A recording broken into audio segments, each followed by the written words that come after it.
Welcome to Living in Connection, where we explore the nature of physical and non-physical reality and what that means in your life.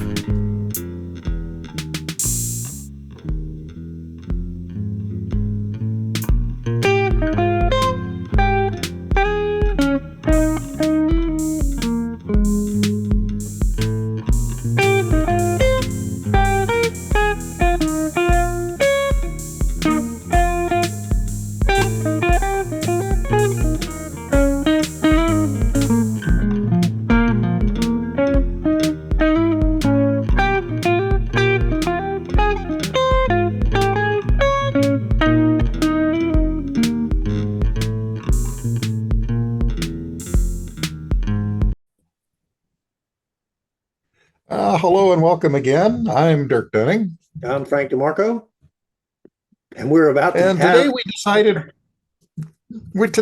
we're going to go into this cold turkey, not knowing what we're going to be talking about, because the general idea, I think, was to ask the guys what we most need to hear from them today.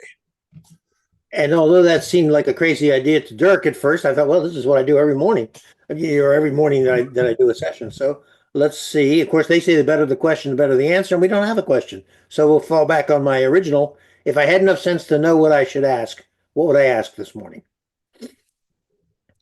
And they're saying something on the order of, it isn't so much a question of what you would ask, but of what you want to convey to people. And since your subtext is always, what can we tell people to help? We would say, continue the discussion that you and Dirk were just having, because it affects everybody and everyone will have a different slant on it. And what's obvious to the two of you is a little different for each one of you anyway, but what's obvious to the two of you will be different from what anybody watching this will see. And it's not a question of one answer being right and one being wrong, but each one will add to the others because it just adds nuances. So, Dirk, you want to start, or you want me to start? Why don't you start on the decline of Western? I'll set the stage. I'll set the stage just a little bit. What we were talking about is a lament that, in some ways, is a couple of old guys sitting around talking and lamenting, how life changes. But more than that, it was that in every area of life, one of the things that we see is people finding difficulty in understanding the world and then grabbing some small part, some insight, taking that to be revealed wisdom, and then hanging on to it for dear life against all comers, and not being able then to let go enough to see what's really happening. Is that anywhere close to where we were? We would go in a slightly different direction in which you also were going, and that is you were both lamenting, and rightly so, the decline in people's ability to reason, to use data, to understand what they're actually seeing and looking at, because that's the, shall we say, the motor behind the decline of your civilization. As you both pointed out, it has to happen, and it's not a good thing or a bad thing, although it's a very uncomfortable thing. But what causes civilizations to die is lack of confidence, lack of ability, and lack of, shall we say, courage to sacrifice to continue it. There's sort of three aspects of the same thing. And I see that everywhere. And it doesn't matter what the field is. I'm trying to avoid naming anything because that immediately creates polarization, which is exactly where we're trying not to go. And I think where we ended in our last discussion was about having the humility to see in our own selves, and we were talking about that with each other earlier, about what our own robots were that are running, what our own programs are that are internally running, that cause us to be defensive in the world in particular areas, or to head off in particular directions. And what of can course, you suggest about that? Well, there's nothing wrong with having robots, and perhaps we may make it seem like there is because we're always saying, overcome your robots so that you can become more conscious. But there are lots of robots that you want to continue to function unconsciously. You don't want to be having to reinvent the world every morning. However, and we will underline this repeatedly, what you do want is when there's a decision to be made for you to be making the decision, not for it to have been made before you because you can only see it one way because it was decided for you by your robots and they put it up as this is the way the world is. This is objectively true. Every time you have a real dilemma and you it doesn't really it doesn't actually matter what you choose in one sense of this because you're choosing. And on the other hand, even if the robot makes the right choice, if it's making the choice rather than you, even if it's the right choice, in a way, it's also a defeat for you because it has lessened your, or at least not expanded, your freedom. There was a philosopher who said that to be free is nothing, but to become free is everything. And that's what we would say as well, to continually incorporate more and become more yourselves. Now, So go go ahead. ahead. No, sorry. I'm wondering how we might identify in ourselves ways that we can better see when we are not seeing well and to find the right directions. We would always say, look at whatever happens to you outside that irritates you, or that enrages you, or that makes you afraid. Because any of those things, anything that causes a reaction in you, is somehow mirroring something within yourself of which you are not conscious. You are projecting it. Or you could look at it another way and equally say it's projecting onto you. That's not the way people commonly think of it, but you could say that. That is the key to show you what it is you need to work on. Then if you work on it, other things will follow. But it isn't actually hard. The hard thing, well, the difficulty in it is, of course, you know this, but we'll say it for the record. You're giving up scapegoating. You're giving up victim and villain. You're giving up any kind of finger pointing because instead you're going, okay, now I'm in this situation. It isn't somebody else's fault that I'm in the situation. It isn't even my fault that I'm in the situation, even if it was my activities that caused it. But here I am. What does this external that I can experience tell me about the internal that I'm not experiencing? You bring that up into consciousness and the external will change. Okay, we want to put an asterisk here. We're not saying this is the way to magically change your world because your exterior world. Even if it were, that would be a side effect. The only thing you're responsible to do, the only thing you really can do is change yourself, not change the world, the outside world. And of course, it isn't really changing. It's putting down these threads, picking up these threads, tying these two together, maybe snipping one off for all we know. But Yeah. that is your real work, which is why paradoxically everybody thinks that's escapism. You know, that the real work must be dealing with the exterior world because you can see it there, you can manipulate it, you can fight other people, or you can organize things. But your real work is working on yourselves. Is that?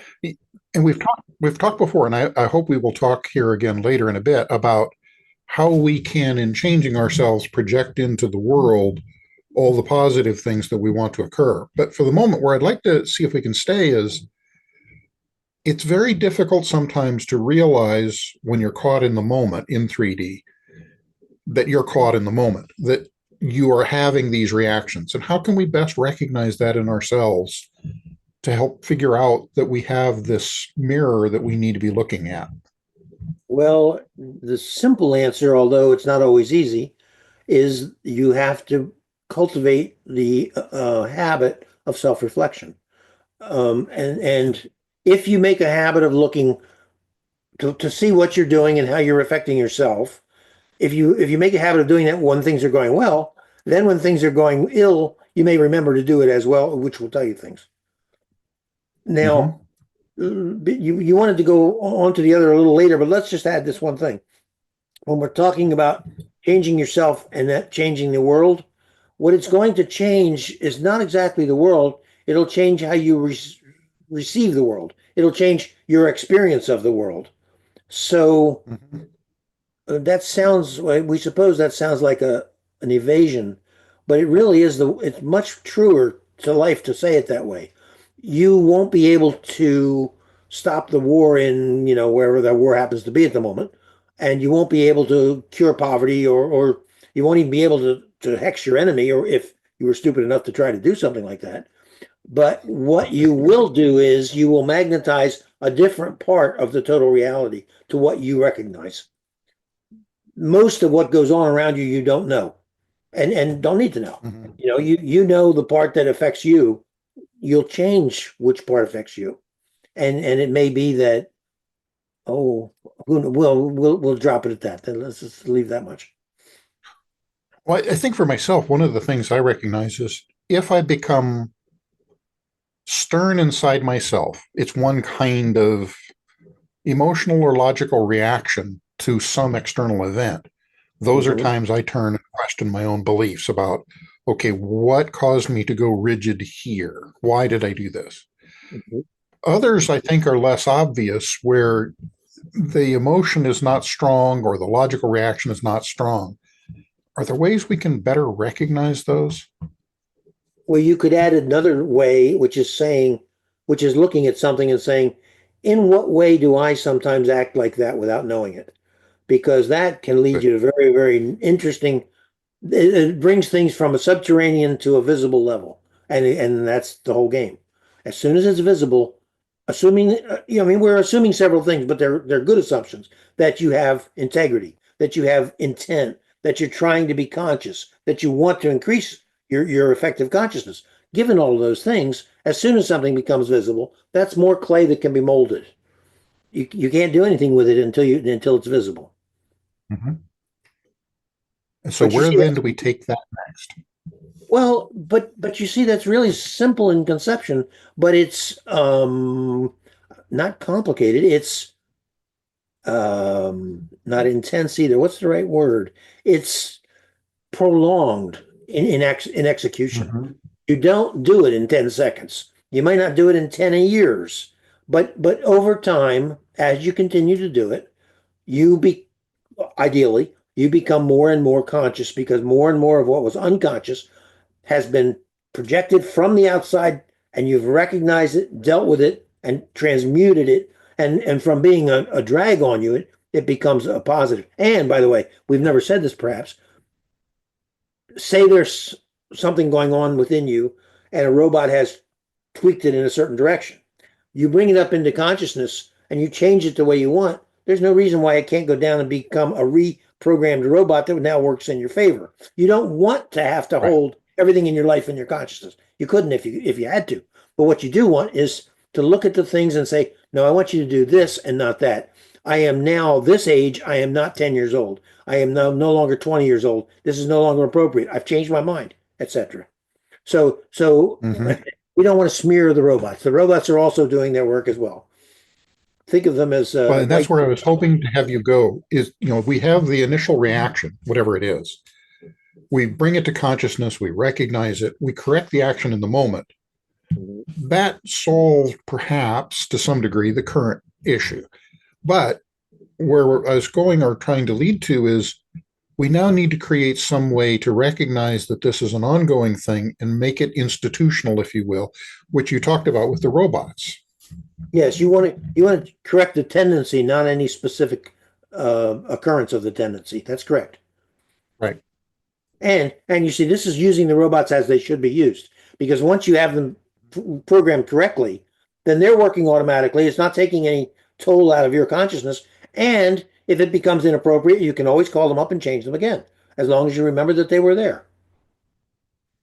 Plus, it takes us, I think, to the next level yet of creating another robot, another program, if you will, within the subconscious that recognizes this action of recognizing things, addressing them, creating a robot to deal with those repeating on the long term, so that we don't have to each time recognize this and do this over and over again as a mechanical action.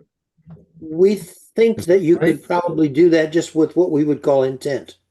If your sustained Okay. intent is to have your robots function in a certain way, because this is what you choose to be, and to be periodically brought to your attention when they're not, that should probably do what you're saying without having to set up a whole new mechanism. But sustained intent is sometimes a little more difficult than it sounds. It means Exactly. you have to be conscious. And what I'm thinking of is having a program for that intent to have that be an automatic reaction as well. From our point of view, that's redundant, but we can see that it may look that way. And if it looks that way and you work it, that's fine. And what we really want is something that works. You don't care what it looks like. Mhm. So where then do we take this next? Well, we were going to say this gives people what they need because it sews together some things that don't seem to have much to do with each other. The external world, in all of its cacophony and all of its declining standards, sometimes doesn't seem to have anything to do with you as an individual, but it does. And you, as an individual, sometimes seem so insignificant you couldn't possibly help the universe even in the slightest amount, and that isn't true. When you look at it this way, Mhm. and you realize this is the only real work. Fortunately, it's the only real work I have to do, and it will be as effective as I possibly can be. Then perhaps a side effect will be that people will recognize it. Let's say it will give them confidence that what they're doing is not a waste of time and effort, and is not selfish, Mhm. and it's not solipsistic. And that little bit of confidence may be all they need. I mean, that may make the difference. One of the things I've seen in the world is that there's a tendency with a lot of what we call the negative emotions, with fear and shame and disgust, and a lot of those, to tend to try to hide them for fear about what happens to the self if it's exposed. And yet that's exactly the wrong direction. From what I've seen in the world and what I've experienced is when you actually are vulnerable enough to allow those to come forward, to explain them, to show them, and to deal with them openly, they resolve far more quickly and more generally. We Do you imagine agree? that you're talking about displaying them to the outside world, but we would add that a lot of people hide them from themselves, which is even more Mm-hmm. harmful. Because if you don't, if you are, well, pretending, if you are being deliberately unaware of something in yourself that you don't like, all you're doing is crippling yourself. And it's actually worse than if you're fully aware of it and you're hiding it from someone else. At least you're aware of it. So we would just say Mm-hmm. both of those manifestations is true. And what you said is absolutely true. It has to be a little strong, but it's always better to be acknowledged than to be hidden Mm-hmm. or how shall we say this, deliberately unknown, hidden from oneself, Yeah. and very common. So for the stuff that's hidden from self, what can you recommend about how to surface that and to open up that discussion within yourself or within ourselves? Well, there are two ways, and they're not alternate. One way is be aware that the external world will mirror some of them for you, and when it does, be willing to do it. Mm-hmm. And in a million ways, it can be the plot of a book or a movie or something. It can be something you observe somewhere else. It can be a fantasy, daydream, anything.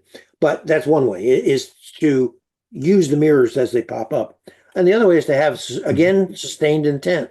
And the intent is, I wish to be conscious of everything that I'm capable of overcoming or capable of dealing with at this moment. And that would do it. Because that's not asking for the whole world. It's asking for as much as I can handle now. And maybe tomorrow you can handle more. Maybe tomorrow you can handle less. But if you handle what you can handle, you're doing real work. You're not pretending. And so we think between the two of those, that would be really all you'd need. Bearing in mind, it's not a 10-second solution. That's what you have a long lifetime for. Right. Well, I know for myself, and we've talked about this before, you and I, as well as others, of having recognized that I have multiple aspects within myself to sit down and actually have them have talks with one another to Mhm. work through them on a very direct basis. But what I'm thinking for folks who have not done that or don't have a sense of it, one way may be perhaps to recognize the things that they like or dislike in the world that they're reacting to, and to Mhm. consciously choose to see those and go, why is this causing me distress Yeah, of some sort? absolutely. This is what we meant. We thought we had said it, but that's absolutely right. Use that as a mirror because Okay. it'll pop up, uh, regardless of what it looks like in the outside world. what you will notice will be what you can handle at that moment. Every Mhm. moment is an opportunity, and you see a starving child in Somalia, and that brings up something in you. Well, it's there now. Deal with it now. Tomorrow, deal with the shortage of rubber and tires in Akron, Ohio. But deal with what is in Mhm. front of you. It's very good. I mean, all these things Well, are that also that brings well, up another aspect to it, though. The starving child in Zimbabwe or wherever the person is. There is your own internal or our own internal reaction to that, and then dealing with those issues internal to ourselves. That obviously doesn't do anything about the particular issue that was at hand. Is there more we well, need to think about separating those? no, you don't need to separate them. But if you see something like that and you work on it internally, that's your real work. There's nothing to stop you from giving money to an organization that'll help, or do Sure. whatever you feel called to do. Jane Goodall went and she moved to deal with the chimps. She didn't just say, "Well, this part of me I want to deal with my inner monkey," Or there was a Yeah. woman who went to the Sahara to plant trees because she had heard the Sahara was getting near to encroaching on the Mediterranean Sea. She did externally something. Presumably, she did something internally as well, but of course, there's no way to know that for anyone else. Hmm. They don't. One does not preclude the other.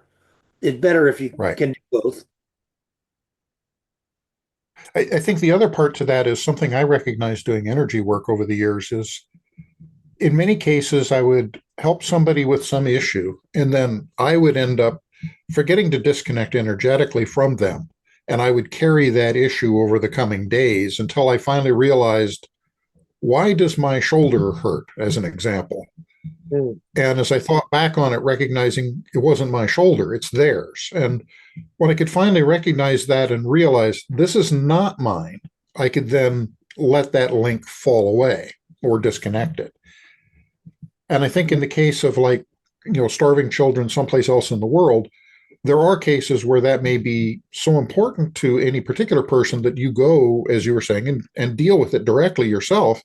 But it That's also right. may be a case of recognizing this isn't mine. This needs to be That's someone else's to do. exactly, exactly. By the way, we don't understand why you wouldn't just have a continuing, call it a resolution, but a continuing intent to automatically disconnect from someone after you're finished without having to remember it I each do time. now. I All do now. It took a couple of years to figure that out. right. All right. Well, I think it was probably about a half an hour. I think we're probably through. What do you think? Okay. I think, yeah, I agree. I think this was a very interesting chat. Have we left anything out that would be useful to someone? I think maybe not. I think we might be all right. Well, I think the other end of it is the aspect about projecting into the world the things that are of benefit. But we can save that for another chat. Let's do that next. Yeah. And we All didn't right. actually hear from your guys this time. Maybe next time.